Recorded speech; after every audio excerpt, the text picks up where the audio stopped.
আমরা দুর্নীতি মুক্ত, মাদক মুক্ত, সন্ত্রাস মুক্ত এবং চাঁদাবাজ মুক্ত আমরা কসবা আখড়া প্রতিষ্ঠা করবো ইনশাআল্লাহ। আমি আপনাদেরকে বিনয়ের সাথে বলবো, মাদকের কারণে আমাদের তরুণরা, যুবকেরা ধ্বংস হয়ে যাচ্ছে। এই কসবা আখড়াকে মাদকের আখড়া বানানো হয়েছে, সেখানে দ্বিতীয় টেকটাপ করা হয়েছে এই কসবা আখড়াটাকে। আর এর পিছনে রাজনৈতিক দলের নেতারাই কিন্তু জড়িত। 5 আগস্টের আগে যারা জড়িত ছিল তারা সেখানে তাদের চাচাতো ভাইদের কাছে দায়িত্ব হস্তান্তর করে তারা ভারতে পালিয়ে গিয়েছে, আর তাদের চাচাতো ভাইরা আজকে সেই দায়িত্ব পালন করছে। আমাদের তরুণদেরকে, যুবকদেরকে যদি আমরা বাঁচাতে চাই, আমাদের এই সমাজ ব্যবস্থাকে যদি নতুন করে আমরা সাজাতে চাই, আমাদের অবকাঠামোগত উন্নয়ন যদি আমরা করতে চাই, রাস্তাঘাট থেকে শুরু করে শিক্ষা প্রতিষ্ঠানের অবকাঠামো উন্নয়ন সহকারে আমরা যদি সবগুলো দিকে তাকাই, সেখানে দেখব মানুষের অধিকার সেখানে আজকে পূরণের রাষ্ট্রের যে দায়িত্ব ছিল, রাষ্ট্র সেই দায়িত্ব পালন করতে সম্পূর্ণভাবে ব্যর্থ হয়েছে। বাংলাদেশ জামাত ইসলামী কসবা উপজেলা এবং পৌর শাখার আহ্বানে আজকের এই গুরুত্বপূর্ণ মাজলিসে আমরা হাজির হওয়ার সুযোগ পেয়েছি। আপনাদের সাথে আজকে মোলাকাতের সুযোগ হয়েছে, সেজন্য আল্লাহর দরবারে শুকরিয়া আদায় করছি। আলহামদুলিল্লাহ, আল্লাহর কাছে আমরা শুকরিয়া আদায় করি। জাতির যখন কোনো ক্রান্তিকাল এসেছে, দুর্যোগ এসেছে, সংকট এসেছে, যারা জাতিকে সঠিক পথ দেখিয়ে জাতিকে সামনে এগিয়ে নিয়ে এসেছে, এগিয়ে দেওয়ার ক্ষেত্রে ভূমিকা রেখেছে, আমাদের সেই সকল শ্রদ্ধাভাজন ওলামা মাশায়েখদের আজকের এই আয়োজন করতে পেরে আল্লাহ শুকরিয়া আদায় করছি। আলহামদুলিল্লাহ। সম্মানিত জাতির রাহবার, আমরা এমন একটা সময়ে আমাদের আজকের এই ত্রয়োদশ জাতীয় সংসদ নির্বাচন অনুষ্ঠিত হচ্ছে। আজকে যদি আমরা আমাদের এই বাংলাদেশের দিকে তাকাই, 5 আগস্ট 2024 সালের আগ পর্যন্ত সেখানে নির্যাতিত, নিপীড়িত, সেখানে মাজলুম যারা ছিল তারাই ছিল দেশের আলেম ওলামা। নির্যাতিত, নিপীড়িত, মাজলুম যারা ছিলেন তারা ছিলেন কোরআনের পথে মানুষকে আহ্বানকারী। নির্যাতিত, নিপীড়িত সেখানে মাজলুম যারা ছিলেন তারা ছিলেন সত্য, সুন্দর, কল্যাণের পথে মানুষকে আহ্বানকারী। এদেশের সমাজটাকে পরিবর্তন করে যে সমাজ ব্যবস্থা গড়ে উঠেছে 54 বছরে, যেই সমাজে অধিকার বঞ্চিত মানুষের সংখ্যা বেশি, যেই সমাজে সেখানে মায়া মমতা ভালোবাসার পরিবর্তে সেখানে মানবতাহীন একটা পরিবেশ সেখানে সৃষ্টি করা হয়েছে, সেখানে নির্যাতিত, নিপীড়িত মানুষের সেখানে আহাজারিতে আজকে আমাদের আকাশ বাতাস আজকে প্রকম্পিত।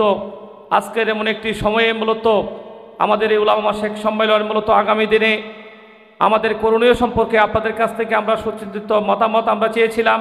আলহামদুলিল্লাহ, সেই 9:30 থেকে অর্ধ পর্যন্ত আপনাদের মতামত আপনারা পেশ করেছেন। আমরা অভিভূত এবং আল্লাহর কাছে শুকরিয়া আদায় করি। উলামা মাশায়েখগণ মূলত এদেশের দিকপাল হিসাবে, রাহবার হিসাবে আমাদের করণীয় আমাদেরকে বাতলে দিয়েছেন। ইনশাআল্লাহ আমরা আমাদের জায়গা থেকে ইনশাআল্লাহ আপনাদের এই প্রতিনিধিত পরামর্শগুলো সামনে রেখে আমরা আমাদের পথ চলাটাকে আরও শানিত করব ইনশাআল্লাহ। আমি আপনাদের কাছে বিনয়ের সাথে শুধু একটা অনুরোধ করে আমার বক্তব্য শেষ করব। আমরা যেই সময়ে আজকের এই প্রোগ্রামটা করছি, কিছুদিন আগে পত্রিকায় এই কথাটা কিন্তু সংগ্রামের অপর সম্পাদকের কলামে কথাটা এসেছিল যে আমাদের কাশ্মীরের একজন মা সেখানে সারা পৃথিবীর মানুষের উদ্দেশ্যে তিনি চিঠি লিখেছিলেন। চিঠিটা হলো যে ভারতের সৈনিকরা এক মায়ের ঘরে সেখানে প্রবেশ করেছে, প্রবেশ করার পর ওই মায়েটি ছিল সন্তান সম্ভবা। সেখানে দেওয়ার পরে ওই সৈনিকরা আমার ওই মাটাকে ধরে এনে তার পেটটা কেটে তার বাচ্চাটাকে সেখানে হত্যা করা হয়েছিল। সেখানে ওই মা পাশে যারা ছিল তারা সেখানে যারা ছিল সৈনিকরা তাদেরকে জিজ্ঞাসা করা হয়েছিল, এই বাচ্চাটা তো দুনিয়াতে আসে নাই, তাকে কেন হত্যা করা হবে? তখন বলেছিলেন এই বাচ্চাটা মূলত যখন দুনিয়াতে আসবে সেখানে মুসলিম হিসেবে আসবে, এই মুসলমান এই বাচ্চাটাকে হত্যা করার মধ্যে মুসলিম সভ্যতাকে আমরা ধ্বংস করে দিতে চাই। এইভাবে আজকে যদি নির্যাতিত, নিপীড়িত মানুষের সেখানে হিসাব কষা হয়, হিসাবের খাতা সেখানে মিলানো হয়, সেখানে কোটি কোটি বনি আদম সেখানে আজকে নির্যাতিত এবং নিপীড়িত, সেখানে এই তালিকাটা মুসলমানদের নামটাই আসবে। অথচ আপনারা জানেন ইন্দোনেশিয়ার একটি রাজ্য ছিল পূর্ব তিমুর। এই পূর্ব তিমুর সেখানে স্বাধীনতা আন্দোলন করার জন্য আন্দোলন করছিলেন। এর অনেক পূর্বে কাশ্মীরের স্বাধীনতা আন্দোলন কিন্তু শুরু হয়েছে। অথচ কাশ্মীরে যারা স্বাধীনতা আন্দোলনের সাথে সম্পৃক্ত তাদেরকে বিচ্ছিন্নতাবাদী বলা হয়, সশস্ত্র বিচ্ছিন্নতাবাদী তাদেরকে বলা হয়। আর সেদিকে পূর্ব কুসামাও খ্রিস্টান হওয়ার কারণে জাতীয় সংঘের সেখানে বিমান দিয়ে তাকে নিয়ে গিয়ে সেখানে পূর্ব তিমুরকে একটা আলাদা স্বতন্ত্র রাষ্ট্র হিসাবে সেখানে ঘোষণা দিয়ে তাকে সেখানে প্রেসিডেন্ট বানিয়ে দেওয়া হয়েছে। এইভাবে নির্যাতিত নিপীড়িত যে জাতি, সেখানে মুসলিম জাতি, আজকের এই সময়ে এসে আসলে প্রয়োজন মুসলমানদের ঐক্য।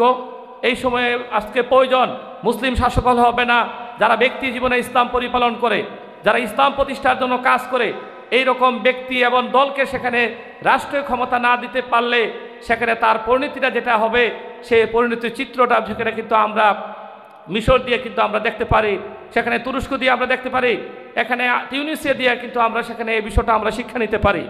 আমি আজকে আপনাদের কাছে বিনয়ের সাথে বলবো, এই বাংলাদেশে এই বর্তমান সময়ে জামাতের আমির ডাক্তার শফিকুর রহমান ঐক্যের ডাক দিয়েছেন এবং তিনি 8টি দলের সাথে ইতিমধ্যে আলহামদুলিল্লাহ তিনি সমান্তরালে সেখানে সমমনা দলগুলোর সাথে আন্দোলন সংগ্রাম এবং আমাদের অধিকার আদায়ের যে প্রশ্নগুলো আছে এবং আগামী দিনের জাতিকে সেখানে গাইডলাইন দেওয়ার জন্য যাদের কাছে মানুষ তাকিয়ে থাকে, যাদের সিদ্ধান্তের জন্য মানুষ অপেক্ষা করে, সেখানে তাদেরকে নিয়ে সেখানে কিন্তু অগ্রসর হয়ে চেষ্টা করছে।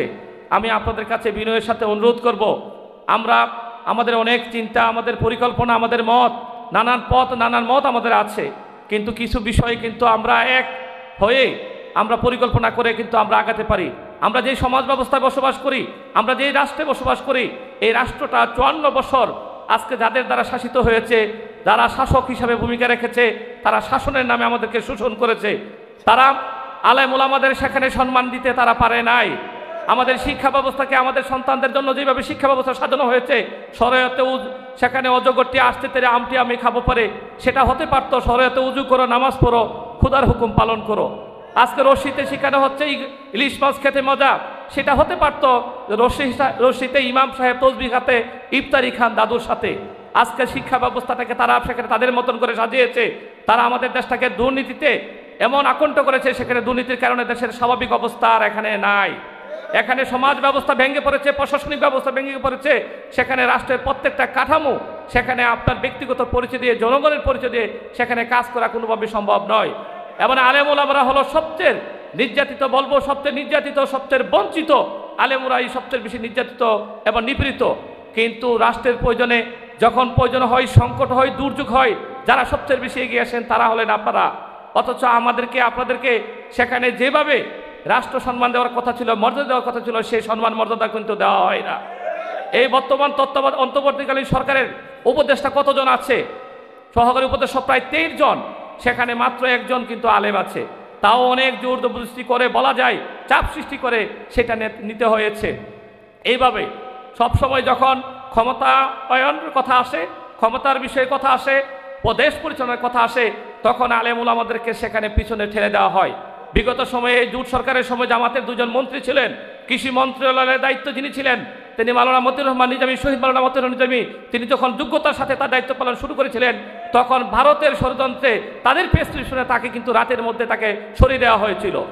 এইভাবে আমাদেরকে বঞ্চিত করা, এইভাবে আমাদেরকে সেখানে ক্ষমতা থেকে দূরে রাখা, এইভাবে আমাদের রাষ্ট্রটাকে আমরা যাতে ইসলামীকরণ করতে না পারি, ইসলামের আলোকে রাষ্ট্র ব্যবস্থা আমরা সাজাতে না পারি, এদেশের মানুষের আশাকাঙ্ক্ষার আলোকে, এদেশের তাহাজিব, ইসলামী তাহাজিব তহমুদের আলোকে যাতে আমরা রাষ্ট্র ব্যবস্থাকে যাতে সাজাতে না পারি, আমাদের শিক্ষা থেকে শুরু করে আমাদের সকল বিষয়ে তারা হস্তক্ষেপ করে।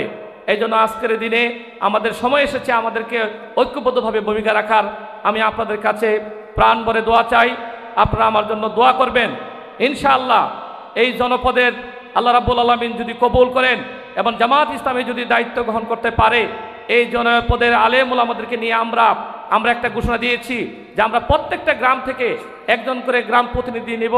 যে গ্রাম প্রতিনিধি নিয়ে 3 মাস অন্তর আমরা সেখানে টোটাল গ্রামের কি সমস্যাগুলো আছে, সার্বিক পরিকল্পনা আমরা তাদের সাথে আলোচনা করে আমরা ঠিক করব।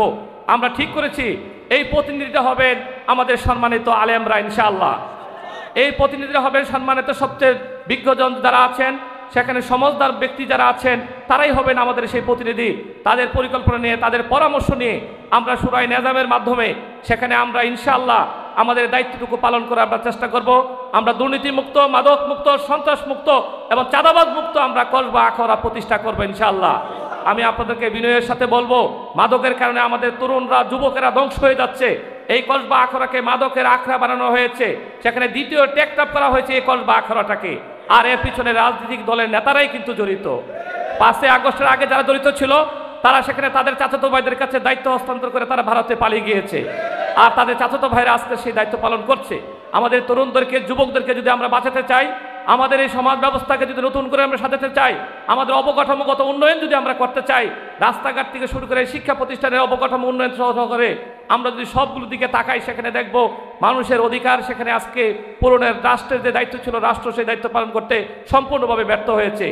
আর সেই ব্যর্থতার উপর দাঁড়িয়ে এই কথাই আজকে প্রমাণিত হয়েছে যে আলহামদুলিল্লাহ এই সমাজ, আগামী সমাজটা হবে আল্লাহর আইন এবং সৎ লোকের শাসনের সমাজ ইনশাআল্লাহ। আমরা গতকালকে 7টা প্রোগ্রাম করেছি, প্রত্যেকটা প্রোগ্রামে অর্ধ সহস্রাধিক মানুষ প্রত্যেকটা গ্রাম থেকে অংশগ্রহণ করেছে। আলহামদুলিল্লাহ একটা জোয়ার সৃষ্টি হয়েছে, সেখানে ইনসাফের পক্ষে, ইসলামী সমাজের পক্ষে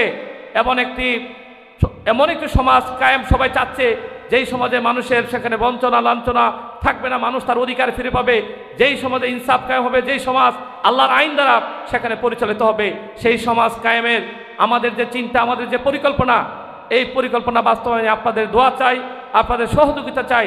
আপনারা আপনাদের জায়গা থেকে ইসলামী রাষ্ট্র কায়েমের প্রয়োজনীয়তা, ইসলামী নেতৃত্বের প্রয়োজনীয়তা এবং এই সমাজটা ইসলামী নেতৃত্বের হাতে আসলে এই সমাজের ব্যবস্থা কেমন হবে, এই কথাগুলো কিন্তু আমরা মেম্বর থেকে দাঁড়িয়ে কিন্তু আমরা বলতে পারি। আমরা আমাদের জায়গা থেকে সম্মানের সাথে, মর্যাদার সাথে মানুষকে আহ্বানটুকু করতে পারি যে আমরা আমাদের এই সমাজটাকে যদি সত্যিকারভাবে সাজাতে হয়, সমাজটাকে যদি গড়ে তুলতে হয়, আল্লাহর আইন এবং সৎ লোকের শাসনের কোনো আর বিকল্প নাই। এই কথাগুলো আপনারা আপনাদের জায়গা থেকে ভূমিকা রাখবেন। আপনাদের কাছে সবিনয় আহ্বান জানিয়ে আজকের আয়োজনে আপনারা কষ্ট করে এসেছেন, আমি আপনাদের কাছে কৃতজ্ঞতা জানাই এবং মহান আল্লাহ রাব্বুল আলামিনের কাছে আপনাদের জন্য দোয়া করি। আপনাদের নেতৃত্বে এই সমাজ জেগে উঠবে। আলজেরিয়াতে যেভাবে আলেমরা জায়গা জায়গা থেকে ভূমিকা রেখেছিলেন, ইসলামী সালভেশন ফ্রন্টকে বিজয়ের ক্ষেত্রে সবচেয়ে যারা ভূমিকা রেখেছিলেন তারা ছিলেন আলেম উলামারা। আমাদের এই বাংলাদেশে নতুন এক বিপ্লবের যে পদধ্বনি আমরা শুনতে পাচ্ছি, এই বিপ্লবে আপনারা হবেন সবচেয়ে বড় রাহবার ইনশাআল্লাহ। আল্লাহ আপনাদেরকে কবুল করুক, আমিন। আসসালামু আলাইকুম ওয়া রাহমাতুল্লাহ।